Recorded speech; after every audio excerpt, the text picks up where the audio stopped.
Yo, what's up, guys, and welcome back to the Ruthless Report. I am your host, Lethal Lee, aka the Ruthless One. How we doing, guys? How we doing?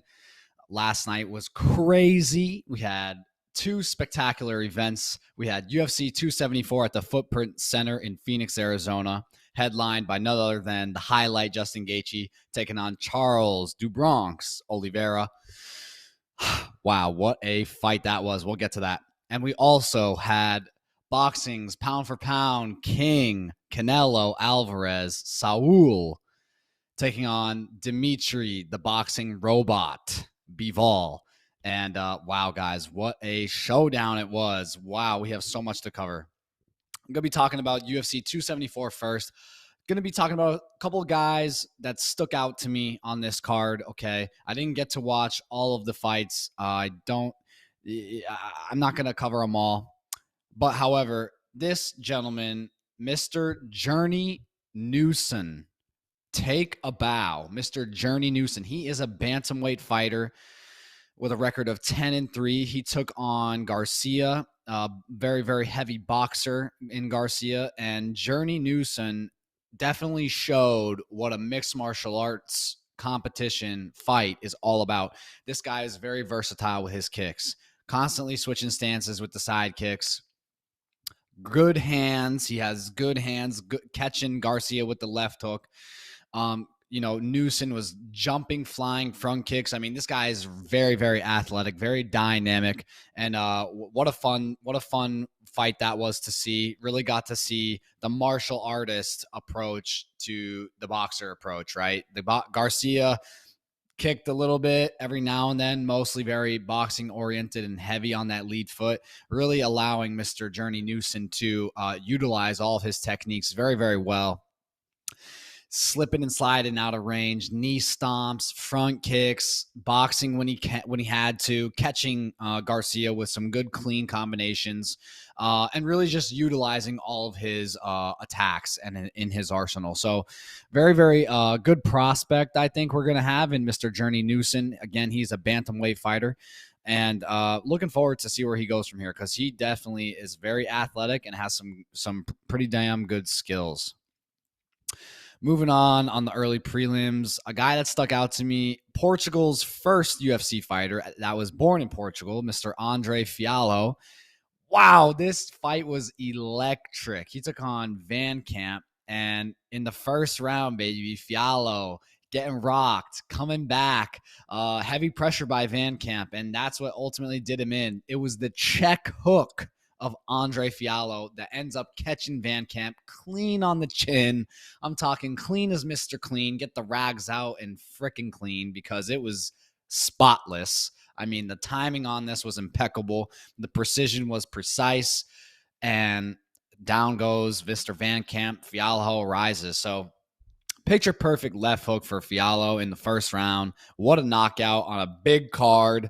Looking to see him definitely move up now. I would like to see him, fight in Portugal now. I think that would be a very, very smart move on the UFC's part to kind of bring him to his hometown. So great scraps by those guys there.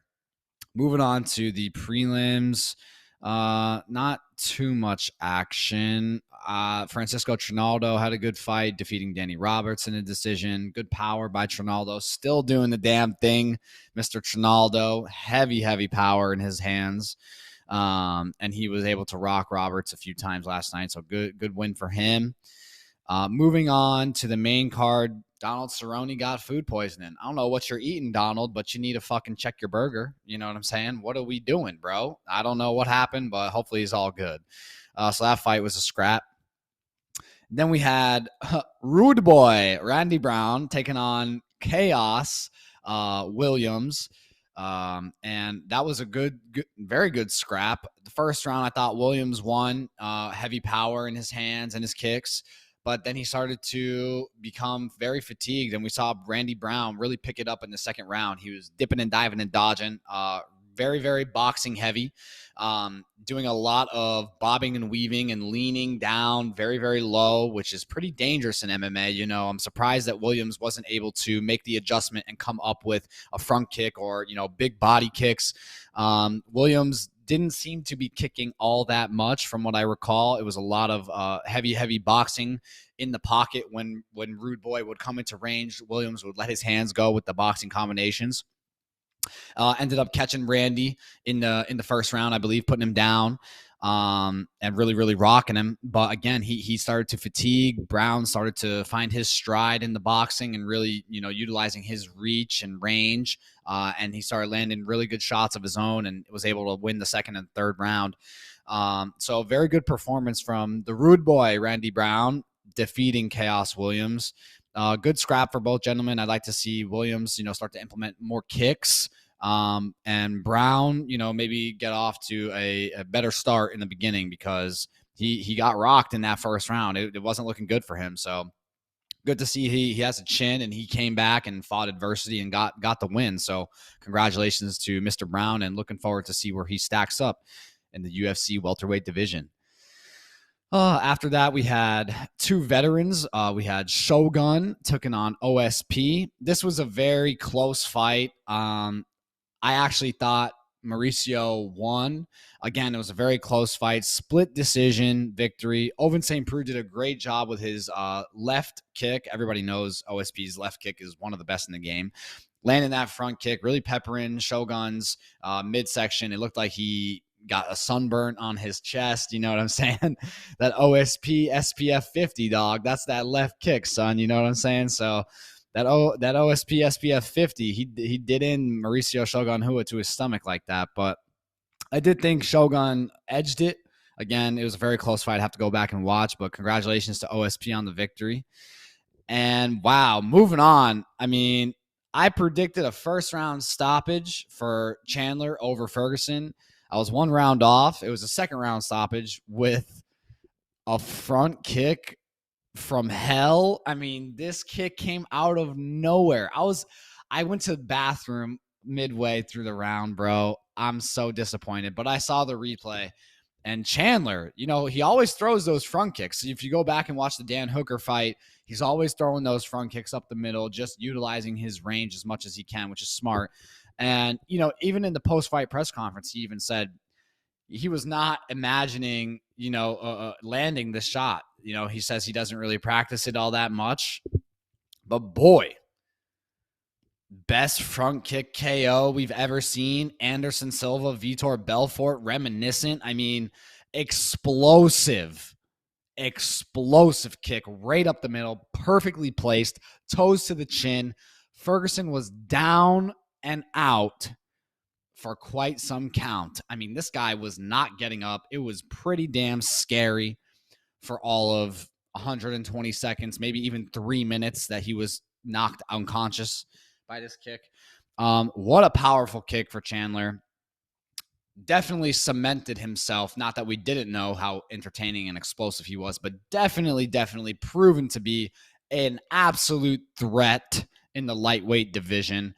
Calling out Connor, wants to do it at 170, looking at Oliveira, because he fought before them, saying, I want the best man, whoever wins, as who I'm coming for and gunning for. So, I love the options for Chandler. Great time to be Mr. Michael Chandler. He's got options at his disposal, can wait for McGregor, can challenge for the title again against Oliveira, who doesn't want to see that rematch. That was a super close fight. And with some minor, technical things and technical calculations, I think it'd be an even greater second fight. I mean, Oliveira able to, and we'll get to him and Gaethje, but able to get the submission victory over Gaethje in the main event. And that's something that he wasn't able to do to Chandler after he took Chandler's back and had Chandler's back for a few minutes, if I recall correctly. So, I like Chandler in that matchup. He did get KO'd. He did get TKO'd by Oliveira. And, hey, that's in the game of split seconds and centimeters.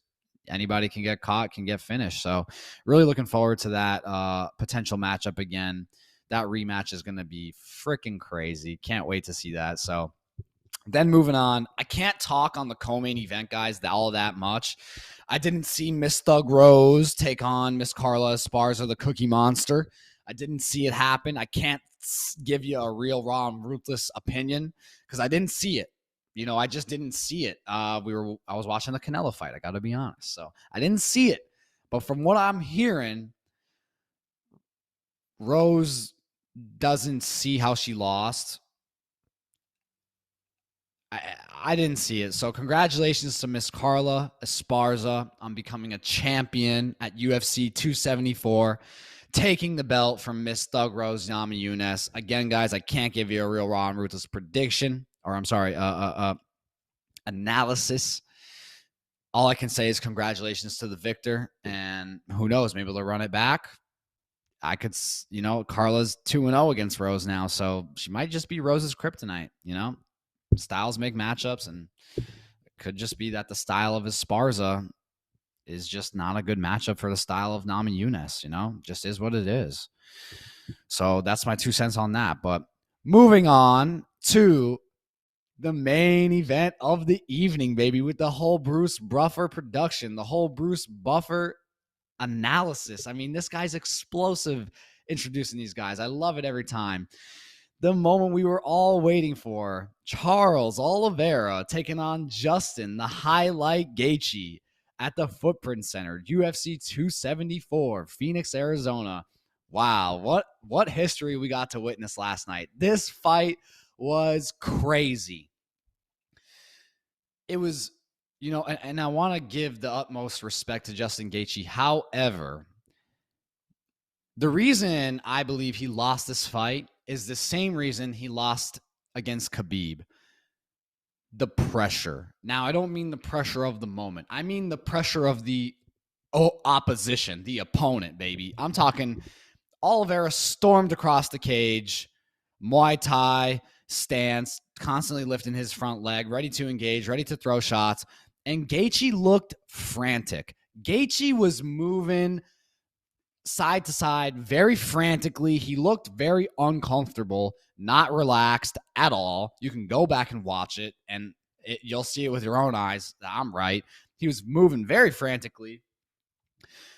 Again, due to the pressure of Oliveira, this is what happens when Gaethje is frantic. He starts to throw. Okay, Gaethje is under pressure. He starts to unload bombs, and ultimately he ended up knocking down Oliveira twice inside of the first minute of the first round. Okay, so Gaethje frantically, Oliveira's coming forward. He's moving frantic. He lands bombs. Oliveira goes down, gets up. Gaethje knocks him down again. Oliveira gets up again. And this is when we really started to see the unmatched, undying will to win of the champion, Charles Oliveira. I mean, the guy got knocked down twice within the first minute, gets up, lands a piston of a right hand on Gaethje, drops Gaethje, and before you know it, it's over. This guy, once Oliveira wraps around you, good luck. Unless you're Michael Chandler and you're strong as a bull and you can really secure that wrist and make sure that he's not under your chin and you can really fight it off, that vice grip of Oliveira, good luck. Especially after you're just been rocked by a straight right hand that you didn't see coming and knocked it down. Oliveira is quick. He body snatched Justin Gaethje. He got on the back so quick, and it was over within seconds. I mean, just a crazy, frenetic, fast-paced first round main event championship attraction. And it seemed like Oliveira was comfortable, and that's what I'm getting at here. It seemed that when the fight started, Oliveira was comfortable, coming forward, willing to engage with his heavy pressure style, wanting to exchange, whereas Gaethje, he didn't like being so impeded on right away. He was very frantic, moving side to side. You could see his energy. He was just uncomfortable, in my opinion. Just keeping it ruthless and raw. He just looked real uncomfortable by the pressure of Oliveira. Again, drawing out his explosive dynamic attacks that we all know Gaethje has with his boxing and his leg kicks. And he ended up catching Oliveira. But Oliveira ultimately just came back, got up, landed his own, and strangled Gaethje to retain. Well, I know he was a vacant title and he missed weight by half a pound, but we all know who the champion is. Okay, so I don't know what Oliveira is going to have to do in terms of the weight, but I don't think anybody's looking at him as less of a champion than he already was. So technically, it's not a title defense. Got to be honest. Got to keep it real and raw. Not a title defense, technically. He doesn't get the ruby on the damn belt, unfortunately. No gems for you yet, Oliveira, except for the one against Poirier.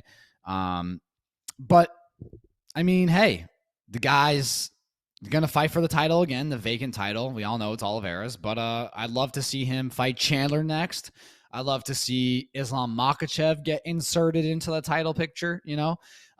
Just very, very many options for Oliveira. He could wait for McGregor to come back. I mean, Red Panty Night is amongst us, you know. I hope McGregor's healing up well, and I want to see him get back in the picture, baby. Just keeping it real and raw. I like that matchup for that I wouldn't say I like the match. It's a very interesting matchup between Oliveira and McGregor, considering Oliveira gets touched. Okay, taking a lot of damage these past fights, guys. Every fight he fights, he gets knocked down and comes back. I mean, this guy's a freaking Brazilian zombie, you know, and he's a scary one. So, but the fact that he can be touched, we all know Conor. If he touches you, could be one and done. So especially at 155, it's such a dangerous fight for Conor at the same time. You know, I honestly, keeping it real raw and ruthless, I would see Oliveira finishing McGregor inside of 2 rounds. However, you never know. McGregor has that TOD, baby, that touch of death. So if he touches Charles Oliveira's chin, that could be over quick, you know. So looking forward to the future, see where Oliveira goes from here. And for Gaethje, you know, man, it's a tough pill to swallow. So hopefully, he comes back and it comes back better than ever. Really would, like to see him get another shot at the title. But, he's 0-2 in title contentions now. And I don't know what it is, but in both of his title outings, he just looked very uncomfortable by the gentleman's pressure that was being applied to him. He just looked frenetic and frantic and a bit frazzled, should we say. Just a bit frenetic and frantic, really. He didn't want to do what Oliveira and Khabib's pressure was making him do ultimately, you know? So back to the drawing board for Mr. Gaethje, looking to see where he goes from here. A rematch against Michael Chandler. Who wouldn't want to see that? But ultimately, UFC 274, what an experience it was last night. Great fights. Really bummed out we didn't get to see Cowboy take on Lausanne. Was looking forward to that veteran scrap. I mean, Chandler kind of, no, he didn't. Oliveira stole the show. I mean, Oliveira stole the show once again, showing up in a championship bout, getting the strangle in a fucking knockdown, drag him out, dog fight against the highlight Gaethje. And wow, what a delivery from 274 UFC at the Footprint Center. Michael Chandler, just a close second. Here's Oliveira, here's Chandler. Michael Chandler is right here with the front kick for the ages, dog. I'm talking, put that in the history books. That's never going to be talked down about. It's always going to be brought to the light when we're talking about front kicks in the UFC octagon. You got to mention Michael Chandler, Tony Ferguson at UFC 274. The punt from the hunt from Mr. Michael Chandler. And he even said he wasn't hunting for it, but he punted it, and boy, it was a fucking good field goal. You know what I'm saying? It was good. Good is good. All right, moving on to Mr. Pound for Pound King. Canelo Alvarez took on Dimitri Bivol last night, May 7th. Oh, man, it was crazy. In a 12-round attraction at 175 pounds for a light heavyweight, title. And, we really saw, in my opinion, why we have weight classes in boxing. Canelo coming out strong against Bivol, landing a lot of very powerful shots. I mean, walking Bivol down, but Bivol always kept the jab pumping. Even if he wasn't hitting Canelo, a lot of great head movement by Canelo in this fight. Yes, he did get hit, but a lot of the shots he parried and slipped and rolled with. Canelo in the early rounds really, applying a lot of pressure, and Bivol using his footwork around the ring, dancing around the ring, not getting too stagnant with Canelo in front of him, always constantly peppering Canelo's defense high guard with his jab. Quick combinations from Bivol, going from the head to the body, back up to the head, back up, down to the body. Great boxing match. Amazing skills by both gentlemen. And ultimately, it was Bivol's defense that was affording him the ability to land shots and take shots on the gloves of that high guard, and using his footwork to get in and out of range very effectively. Bivol was quick as a cat last night. Cat-like reflexes.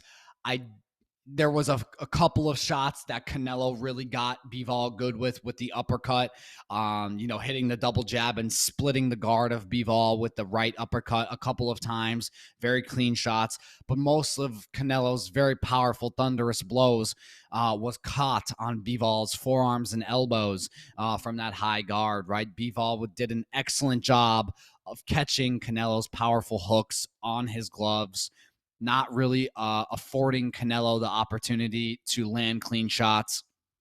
And by doing that, able to counter effectively while Canelo's still in range, and then get out of range and start to use his footwork and get and dance around the ring. So great fight, great technical fight from Dimitri Bivol, using all of his gifts to the best of his ability.